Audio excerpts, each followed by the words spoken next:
ফুফু ডাকি মই ডাকি আলিম সাহেবে কইছেন ফুফু বিবাহ করা হারাম।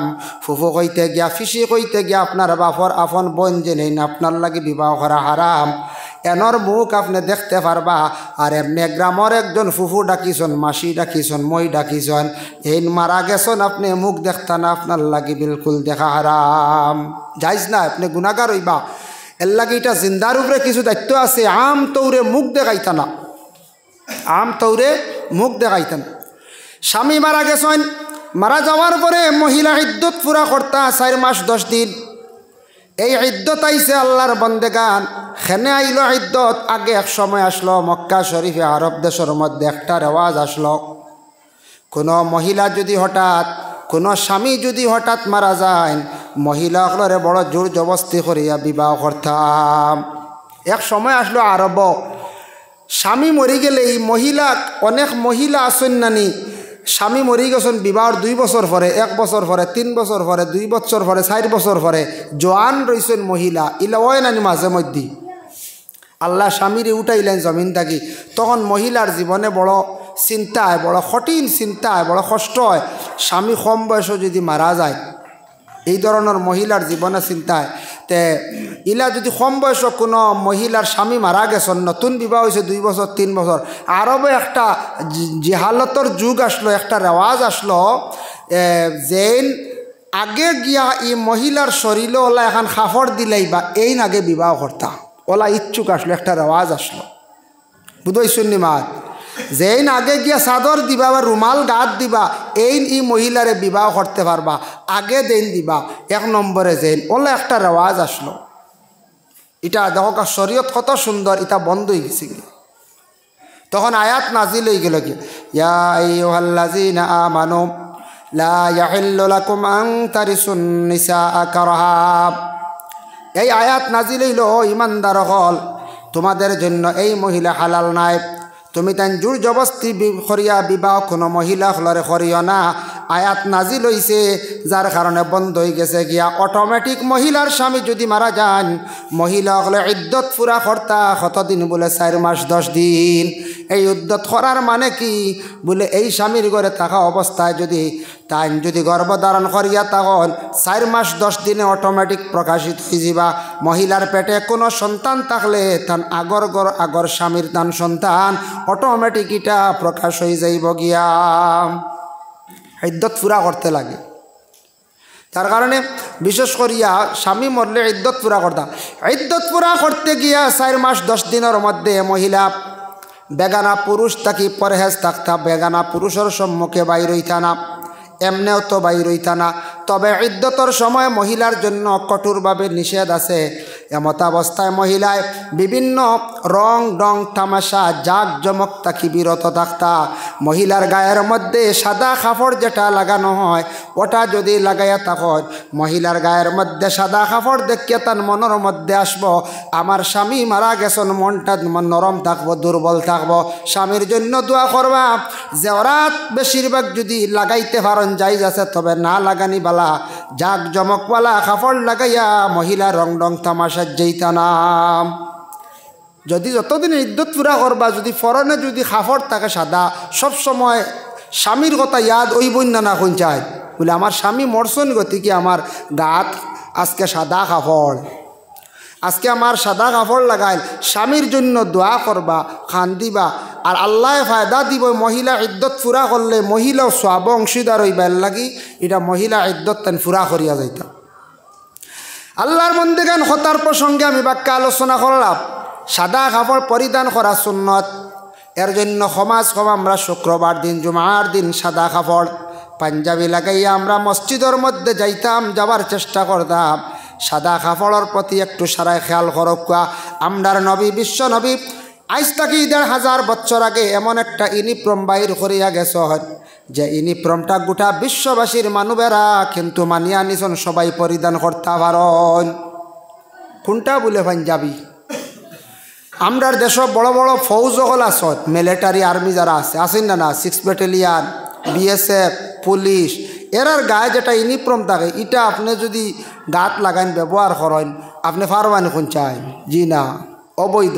আপনি আইনত দণ্ডনীয়, আপনি দোষী, লগে লগে অ্যারেস্ট করা হইব। যদি আর্মির কাপড় লাগে গাও বা বার হয়ে যায়, যদি পুলিশের যদি কাপড় লাগাইয়া যদি বার হয়ে যায়, তাহলে আইনত আপনি দণ্ডনীয়, আপনার লগে লগে হ্যারাসমেন্ট করা হইব। কিন্তু বিশ্বনবী এমন একটা কাপড় বাইর করিয়া তুইয়া গেছেন যেটা পাঞ্জাবি, যেটা যেন পাঞ্জাবি সুন্নতি লেবাস।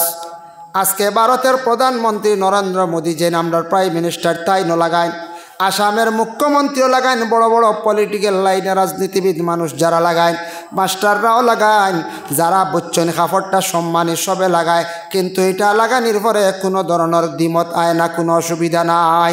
হ্যাঁ, লম্বা করিয়া লাগাইছেন না, একটু বাট্টি করিয়া লাগাইছেন, কিন্তু যে কাপড় যেটা, এটার গঠন হইল গে পাঞ্জাবির কাপড়। এটা পাঞ্জাবি বানানি হয় না। আজ থাকি 2-4 মাস আগে বা 2 মাস আগে সনাতন ধর্মের বহুত বড় একটা উৎসব গেল, যেটা দুর্গা পূজা হওয়া হয়। সেই সময় আমি দেখতে পাইলাম প্রায় ইয়ং জেনারেশনের ছেলেরা পাঞ্জাবি লাগাইয়া বিভিন্ন মণ্ডপের মধ্যে যাইতা। আমরার মুসলমান সমাজের যুবক ভাইরা সমাজ ঈদের দিন, জুমার দিন, মাঝে মধ্যে কোনো বড় উৎসব, বড় প্রোগ্রামের মধ্যে যাওয়ার সময় পাঞ্জাবি পাঞ্জাবি লাগাইয়া যাওয়ার চেষ্টা করেন। নবীর সুন্নতি লেবাসের প্রতি খেয়াল রাখক, সাদা কাপড় পরিধান করার চেষ্টা করক, সব সময় পারতা না, মাঝে মধ্যে পরিধান করার চেষ্টা করেন। আল্লাহর রসুলের সামনে যে ব্যক্তি আসছেন, এই ব্যক্তির সামনে আসার পরে হজরতে ওমর ইবনুল খাত্তাবে কইতা, তান শরীরের কাপড় খুব বেশি দেখলাম সাদা। শাদীদু সাওয়াদিশ শাহরি, তান মাথার চুল খুব বেশি খালা, তান মাথার চুল খুব বেশি খালা। মাথার চুল খালা হইল তো একটা সুন্দর চুল, আল্লাহর বহুত বড় এক নিয়ামত। পুরুষের লাগে হুকুম হইল অধিক লম্বা করতা না, ভালাই দিতা, চুল নিয়ে ডিজাইন করতা না, এটা আমরা ইসলামও নিষিদ্ধ আইছি। আর মহিলারও চুলের ডিজাইন না, মহিলারও লম্বা করে চুল রাখতাম। চুল আল্লাহর একটা নিয়ামত। যদি চুল আপনার ফড়ি যায় কতটুকু কষ্ট হইব দেখবা, রৌদ্রত গেলে রোদ লাগি যায়। লা ইউরা আলাইহি, এর মধ্যে কোনো লা ইউরা আলাইহি আসারুস সফরে, তার মধ্যে কোনো সফর আলামত নাই, মানে কাপড় খুব সুন্দর পরিষ্কার। ওয়ালা ইয়ারিফু মিন্না আহাদুন, আমরা কেউ এই ব্যক্তিরে পরিচয় পাইলাম না, কেউ দেখতে পাইলাম না, পরিচয় পাইলাম না। হাত্তা জালাসা ইলান নবী সাল্লাল্লাহু আলাইহি ওয়াসাল্লাম, ইহা তককে ওই ব্যক্তি আল্লাহর রসুলের সম্মুখে বড় সুন্দরভাবে বসিয়া রইলা।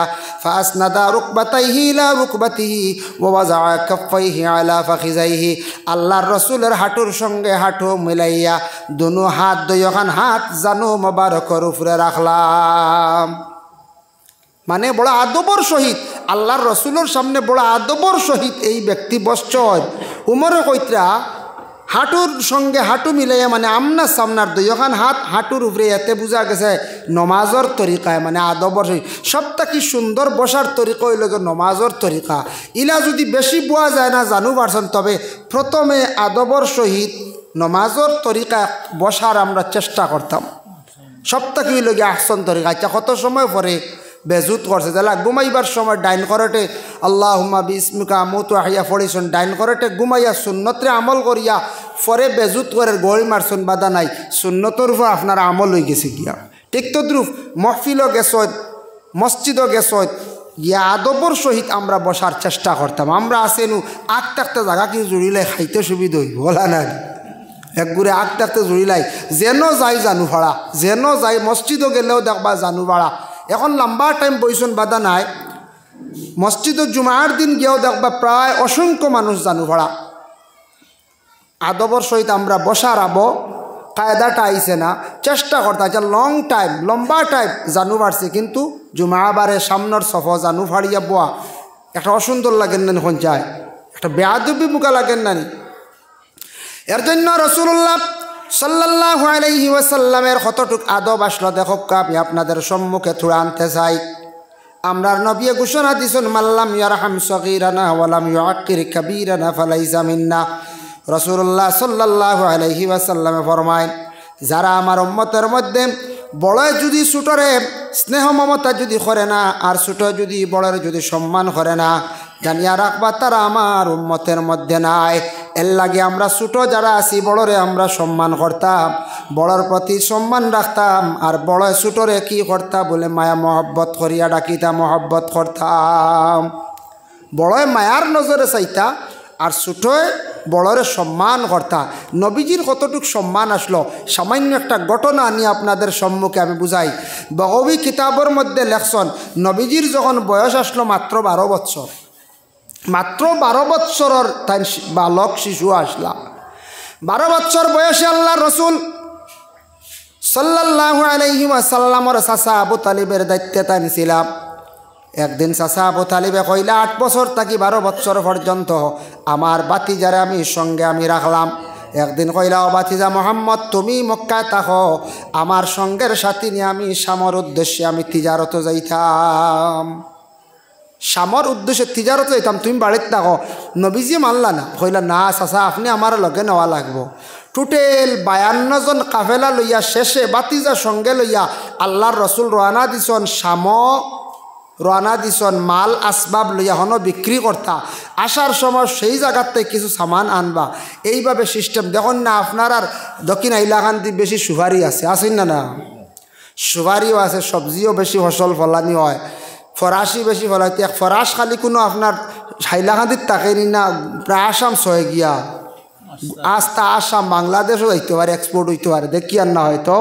কিন্তু আর আপনারা অন্য দিক থেকে কিছু জিনিস কিনিয়ে আনডেন না, না আন্ডা তো আমরা আমরাও কিছু বিক্রি করি আর এক জায়গাত জায়গার থেকে কিছু জিনিস আনি আর ওলা মক্কাত থেকে লইয়া যেতে শাম থেকে কিছু সামান আনি মক্কাত বিক্রি করতা, এটা তিজারত। তো 52 জন লিয়ে রওনা দিয়েছেন। যাইতে যাইতে শাম ফাইবার প্রায় 30-32 মাইল আগে গ্রামের নাম, একটা বাজারের নাম, বাজারও এবং গ্রাম, এই গ্রামের নাম হইল মফরুক। অনগিয়া দম লইছেন আর অনগিয়া একজন পণ্ডিত পাইছেন, খুব শিক্ষিত মানুষ এক ব্যক্তিরে পাইছেন যার নাম হইল হবিরা। তানরে খোয়া হয়েছে কিতাবের লেখা হবিরা পাদ্রি, মানে অতি জ্ঞানী একজন বিখ্যাত একজন মানুষ আসলা। তাই রাস্তার সামনে তাকিয়া ওদিকে কাফেলা গেলে সব কাফেলারে দাওয়াত দিয়ে নে তোরা মেহমানদারি করয় আর এরার লাগি দেখা সাক্ষাৎ কর। ঠিক আবু তালিবর কাফেলা মফরুক বাজারের মধ্যে যখন গিয়া পৌঁছিল, হবিরা ব্যক্তি নিকটবর্তী কইলা ও কাফেলা হই তাকি আসছ বলে মক্কাত তাকিয়া, বলে আচ্ছা একটু তা মক্কা আমি হবিরায় এইদিকে যত কাফেলা যান সব কাফেলারে সামান্য মেহমান নওয়াজি করিয়া দেই। হওয়ার পরে সারা থামি গেলা, দেখুন 51 জন এক পাশে আর একজন ছোট শিশু মানুষ আলাদা একটা মরা গাছের মধ্যে গিয়া দাঁড়াই রইলাম। মরা গাছ পাত্তা নাই, ওটার পাশে ওটার নিচে গিয়ে তাই জায়গাত গিয়া দাঁড়াই রইল। হবিরা পাদ্রি উঠিয়া কইল এই কাফেলার মধ্যে খে সর্দার সারা দেখাই দিলা, তার নাম হইল রসুল্লাহর চাচা আবু তালিব। আবু তালিবে কইলা আমি, বলে আচ্ছা ঠিক আছে হক্কা সাহেব, আপনারা কাফেলা মক্কা থেকে এইসন কই যাইতা, বলে শাম তিজারতের উদ্দেশ্যে যাইতাম। বলে আপনারা 51 জন মানুষ এক পাশে দেখি আর আলাদা একটা ছেলেরে আপনারা আলোক করিয়া রাখলা, কারণ কিদা হক্কা সাহেব এর নাম কি? বলে এই নইলা আমার বাতিজা মোহাম্মদ। বলে বাবার নাম কি? বলে বাবার নাম হইল গি আবদুল্লাহ। বলে মায়ের নাম কি? বলে আমিনা। বলে কোন বংশ? বলে কুরাইশ বংশ। বলে তার বাড়ি কোন জায়গায় জন্ম হয়েছে? বলে মক্কায় জন্ম হয়েছে। হইতে না হইতে হবিরা পাদ্রি কি করছেন, মোহাম্মদুর রসুল্লাহরে গিয়া জড়াইয়া থাইন নিজে ধরিয়া খান্দন আরম্ভ করলা। হক সুবহানাল্লাহ। খান্দিতরা পাশের মানুষ হকলে কইলাম, কাফেলার মানুষে কইলা আপনি এখানে এত বেশি খান্দন? ও সময় হবিরা পাদ্রি উঠিয়া কইলা জবাব দিলাম, আমি তরাত পড়িছি, ইঞ্জিল পড়িছি, জবুর পড়িছি, প্রত্যেকটা কিতাবের মধ্যে আমি পাইলাম আখেরি জবানার নবী একজন হইবা, নাম হইব মোহাম্মদ, বাফর নাম আবদুল্লাহ, মার নাম আমিনা, মক্কায় জন্মগ্রহণ করবা। আর কিতাবও আমি পাইলাম তাইন একবার মক্কাত থাকি বাল্য জীবনে শামতাইন সফর করবা, ওই রাস্তার দিকে তাইন সফর করবা। আমি হবিরা পাদ্রে কিতাব ভাইয়া একাধারে 1 বছর থাকি আরম্ভ করিয়া 20 বছর পর্যন্ত সেই মোহাম্মদর তালাশে আমি রাস্তায় খাড়া রইলাম। সুবহানাল্লাহ। 20 বছর আমি ফাইলিছি, যার তালাশ করলাম তানরে আমি ফাইলাইছি। ও হবিরা কইতরাম মোহাম্মদ ছোটো থাকতে দেখছি এত আদব বড়র নিকটে গেছেন না, আলাদা সরিয়া রইছন। মোহাম্মদে যে গাছের মধ্যে হেলান দিছিলাম, এই গাছটা দেখলাম আস্তে আস্তে কুড়ি দেওয়া আরম্ভ করে দিল। হক্কা সুবহানাল্লাহ। মোহাম্মদ হাঁটিয়া যাওয়ার সময় দেখি তার কোনো ছায়া নাই, আমি গোটা কাফেলারে নিয়া সামান্য খাওয়াইলাম আর মোহাম্মদ রে কইলাম আবু তালিব রে কইলাম ও ভাই আবু তালিব তুমি শাম যাইও না তোমার বাতিজা মোহাম্মদ রে শামর কিছু দুশ্মন হলে ফাইলে মারিলাইবা বলে এখানে বলে আমি জেলা তওরাত জবুর ইঞ্জিলের মধ্যে পাইছি মোহাম্মদ নামে যে ব্যক্তি শাম সফর করবা তারা খবর ভাইয়া তোমার বাতিজার ক্ষতি করবা তারা দুশ্মনী করবা এক গুরু মানুষ হলে তারা মারার পর্যন্ত চেষ্টা করবা আমি জেলা কিতাবও পাইছি তারাও পাইছে তুমি তান যাইও না শামর মধ্যে অনমাল বিক্রি করিলাও করিয়া তুমি তান ঘুরিয়া আবার মক্কাত ঘুরিয়া যাও গিয়া রসুল্লাহর চাচা আবু তালিবে কি করছেন সঙ্গে সঙ্গে সারা মাল মফরুক বাজারে বিক্রি করিয়া ও সময় ঘুরিয়া মক্কার উদ্দেশ্যে রওনা দিলা হবিরা পাদ্রিয়ে কি করলা আল্লাহর রসুলের সঙ্গে লইয়া কাফেলারে আগুয়া দিলা 10 মাইল পর্যন্ত আগুয়া দিছনের পরে উঁচে একটা পাহাড় উঠিছন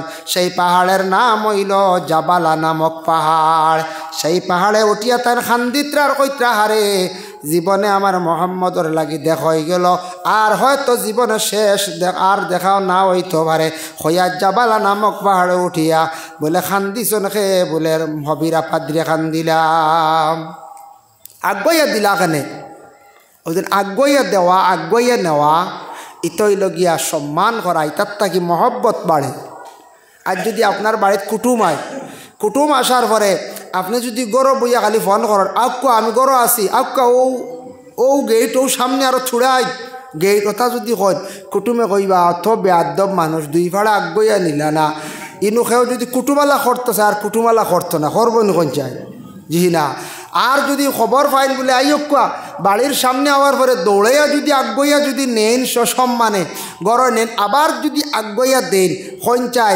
খাওয়াইও তখন খুশ করতে পারবেন জি না কইবা যে তা করছন যে তা সম্মান করছন আগুয়া নিজন আগুয়া দিছন গাড়ির তুলিয়া দিছন অত হইল গিয়ে এহতেরাম ইটা আমরার মধ্যে থাকতো নবীজিরে হবিরা পাদ্রি আগুয়া দিছন কতখান 10 মাস সন্তান যখন জানি বিদেশ যখন বাড়ির থাকি বাইর হইয়া যায় হয় বেঙ্গালুর হোক চেন্নাই হোক মিজোরাম হোক কিবা তো মিডিল ইস্ট হোক সন্তান যেদিন বাড়ির থাকি বাহির হইয়া যায় বাবাও আগুয়া দেন ভাইও আগুয়া দেন বইনে আগুয়া দেন সারা ঘর থাকি বাহির হইয়া আগুয়া দেন কিন্তু মায়ও আগুয়া দেন কিন্তু সারা দেখবাই গাড়ির তুলিয়া গাড়ি বিদায় দিছন ঘরের মধ্যে আই গেলা কিন্তু মা জননী দেখবা যত সময় পর্যন্ত গাড়ি কান আওড় হইছে না অত সময় পর্যন্ত মা ঘুরিয়াই না মার ফরান মা কতটুক পর্যন্ত আওলাদের প্রতি মায়া কোনো মেয়ে যখন বাবার বাড়ি আসে 1 সপ্তাহের জন্য 2 সপ্তাহের জন্য আসার পরে দেখবা মায় মেয়েটা যেই দিন বাবার বাড়ি ছাড়িয়া যায় সপ্তাহ দিন পরে 10 দিন পরে এই সময় দেখবা সারা মেয়েটারে আগুয়া দিতরা কিন্তু মায়ে দেখবা যত সময় পর্যন্ত গাড়িখানা ওড়াইছে না অত সময় পর্যন্ত মা ঘুরিয়াই না এত বেশি মার আওলাদের প্রতি মহব্বত থাকে বাবারও বেশি মহব্বত থাকে অনুমান করিয়া দেখবা বাবা ছেলের যত গালি দেখবা না কেন যত বেশি খারাপ পাক্কা না কেন যদি শুনেন আমার ছেলে আজকে লালা বাজার খিগিয়ে দরিয়া বান্ধিয়া রাখি দিছে ভাব গড় দম লাগতা নাই কিবা তো পুলিশে দরিয়া নিচে গিয়া বাবা টেকা লইয়া দৌড় দিবা আওলাদ করিয়াও লইয়া দৌড় দিবা অত মায়ার মা এবং বাবার আওলাদর প্রতি কিন্তু দুঃখজনক ব্যাপার মাঝে মধ্যে শোনা যায় কোনো আওলাদ হলে জীবনে মা বাবারে বড় কষ্ট দিতরা বাবা যে